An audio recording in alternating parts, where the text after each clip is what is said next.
Bonjour. Le récit du pharisien et du collecteur d'impôts, c'est en Luc 18, les versets 11 à 14, ce récit fixe notre regard sur la chose essentielle que nous enseigne Jésus. Il s'agit de ne pas imiter le pharisien, mais d'imiter celui qu'on appelait jadis un publicain, un collecteur d'impôts. Le pharisien s'enorgueillit et s'enorgueillit particulièrement en jugeant les autres, en jugeant notamment ce collecteur d'impôts qui est là près de lui. C'est un effort important de s'exercer, nous le savons tous, à ne pas juger les autres. Et le Seigneur nous dit que c'est selon la mesure que nous employons avec les autres que nous serons nous-mêmes jugés. Ne jugez pas et vous ne serez pas jugés. Jugez et vous serez jugés. Et vous serez condamnés si vous condamnez les autres. Oh, il y a bien des manières de juger les autres. Nous pouvons juger non pas seulement ceux ou celles qui d'une manière ou d'une autre exercent sur nous une autorité, mais nous pouvons juger également ceux qui sont sur le même plan que nous. Et cela est une autre manière de nous élever, une forme d'orgueil très pernicieuse. Et nous sommes exposés toute la journée à juger ainsi en regardant les autres, si nous n'avons pas un regard d'humble amour à leur égard. Nous pouvons constater que telle ou telle chose n'est pas dans l'ordre, que telle ou telle attitude ou comportement est regrettable. Mais c'est tout autre chose que juger. Juger, c'est s'estimer soi-même supérieur aux autres parce que nous les condamnons dans notre cœur, dans nos pensées. Et cela nous ferme véritablement la porte du repentir. Cela nous ferme la porte, en fait, du royaume de Dieu. Car c'est par le repentir, nous dit Jésus, que nous pouvons y entrer. Souvenez-vous des débuts de l'Évangile, de la prédication déjà de Jean-Baptiste, puis celle de Jésus. Repentez-vous, car le royaume de Dieu est proche. Repentez-vous. Métanoïa, dit le grec, changer d'orientation, changer de comportement. Oui, le premier effort que nous devons faire, c'est bien d'arriver à faire taire en nous toutes ces formes de critique et de jugement à l'égard d'autrui, de tous ceux qui d'une manière ou d'une autre ont une autorité sur nous, que nous sommes d'ailleurs toujours tentés de juger ou de critiquer, mais il s'agit aussi d'arriver à nous abstenir de juger qui que ce soit, et cela en ayant une attitude de compassion, d'amour envers tous. C'est cela la métanoïa, le changement d'orientation.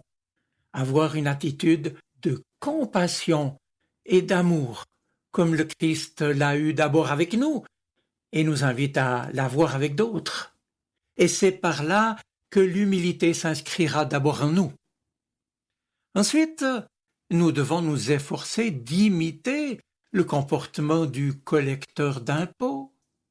Comme lui, il s'agit de se reconnaître pécheur, insuffisant. Se reconnaître pécheur, c'est cela qui nous empêche fondamentalement de juger autrui. Et les deux choses sont intimement liées. Et quand nous sommes reconnus pécheurs, insuffisants devant Dieu, il faut remettre nos péchés à Dieu. Une confession qui procède d'une humilité véritable et profonde. Je ne mérite pas l'amour de Dieu. J'ai besoin de son pardon. J'ai besoin de son amour. Ce qui nous est donc demandé, ce ne sont pas des exploits dont nous serions fiers, mais au contraire simplement de traduire dans certains comportements une attitude profonde de notre âme qui est l'humilité. En somme, l'humilité n'est que l'envers, si l'on veut, de l'amour de Dieu et de l'amour du prochain. Et c'est ce qui fait toute sa grandeur. L'humilité s'exprime bien sûr dans la prière, dans la manière dont nous nous adressons à Dieu, comme nous le voyons dans l'évangile d'aujourd'hui. Cet évangile oppose donc, dans cette petite histoire, un contraste la prière orgueilleuse du pharisien, du religieux, et la prière pénétrée d'humilité du collecteur d'impôts, qui se sait indigne de l'amour de Dieu, et qui réclame son pardon, sa compassion, sa miséricorde. Mais l'humilité, il faut le dire, ne s'exprime pas seulement en paroles. L'humilité doit se traduire concrètement par un certain nombre d'attitudes intérieures.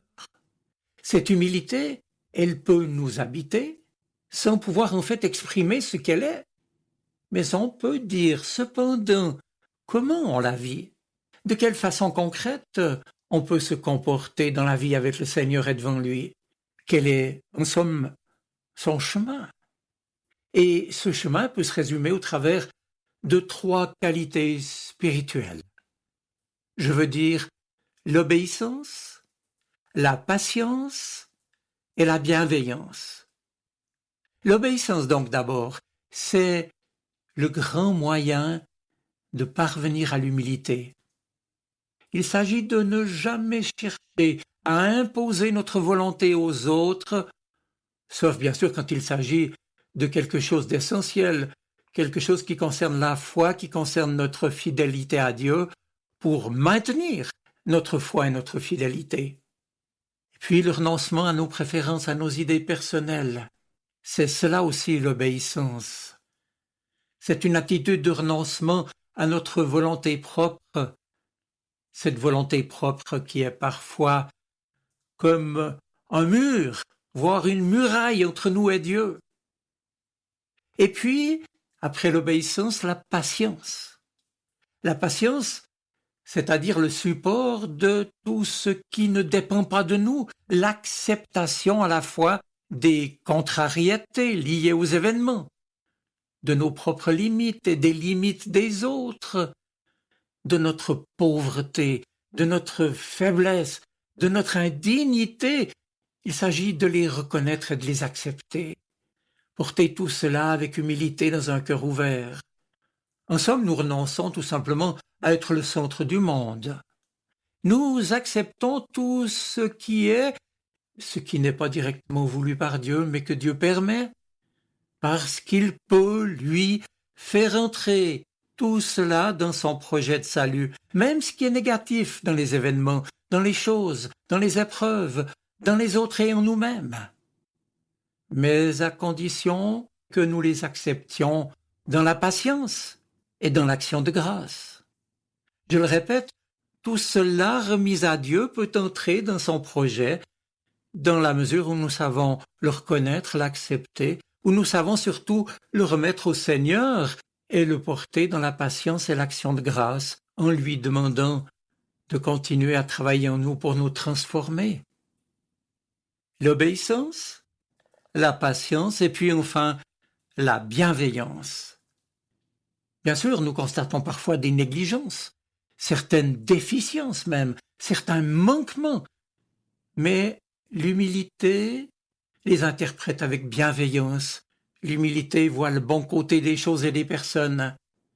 Ne pas juger, ne pas condamner est donc tout à fait fondamental dans notre vie spirituelle. C'est une prérogative, un fruit de l'amour. Relisez 1 Corinthiens 13. Et si nous arrivons, avec la grâce de Dieu, à avancer sur ce chemin d'obéissance, de patience et de bienveillance, alors l'humilité et l'amour pourront s'établir dans notre cœur. Car, je l'ai dit, l'humilité n'est que l'envers de l'amour, et donc le renoncement à nous-mêmes, à notre ego, à notre moi, à notre désir égoïste. C'est, mes amis, par cette voie de l'humilité que l'amour de Dieu et l'amour du prochain peuvent véritablement prendre racine profondément en nous. Un sage, un chrétien, disait que l'humilité est la lumière dans laquelle nous voyons la lumière. Je répète, l'humilité est la lumière dans laquelle nous voyons la lumière. Et c'est bien, telle sera ma conclusion, l'humilité qui nous ouvre à cela, qui nous fait participer à cette humilité de Dieu lui-même qui s'est abaissé, à ce dont éternel de lui-même, lui le Dieu trinitaire, où le Père se donne au Fils, et où le Fils reçoit tout du Père, et se donne tout entier à lui et au Saint-Esprit.